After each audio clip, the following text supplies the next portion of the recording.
Hello everybody, and welcome to today's tutorial. We're going to be focused on the Intersect group today, but I've already gone over Combine, so we're going to focus on Split Body, Split Face, and Project to Solid. So we'll start off with Split Body. And what that does is by selecting a face, I can split it and divide that solid up into different regions. And clicking on the red ones deletes them.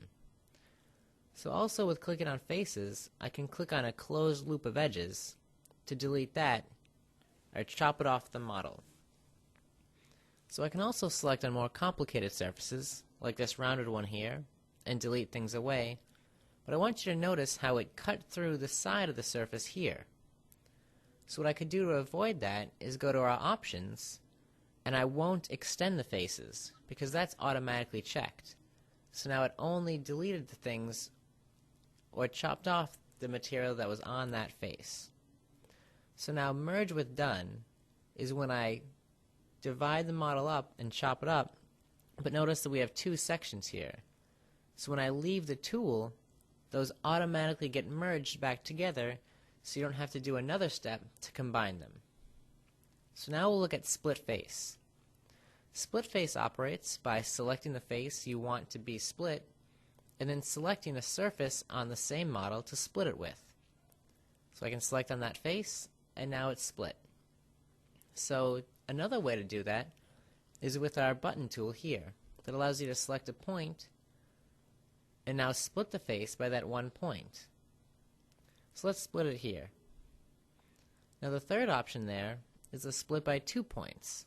So you can select one point on one edge and now select any other point on another edge, and it'll create a straight line to divide the face. So let's move on to the third option there with Project to Solid.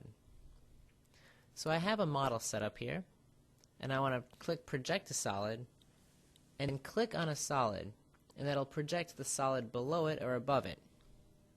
So you see it projects to the face closest to the solid. So let's look at some of the options. And if I use Selected Faces, I can choose the face that I want it to appear on. Now with Project Through Solids, it'll project through the solids, and notice I still have the Use Selected Face icon checked, so now I'm choosing which face through the solid I want to select it on. But normal Project Through Solids will project to every single face that it encounters. So let's look at this line here. And if I project that line, only that line appears on the model. But if I extend projected edges, it extends until it hits an edge of the model, all the way through. It even appeared on that surface up there. So with a combination of Use Selected Faces, I can quickly identify which ones I want it to project to. So last, let's look at this angled solid up here. Let me uncheck these first. And I'll select on this face. And notice that it projects normal to the face. So it angles over there.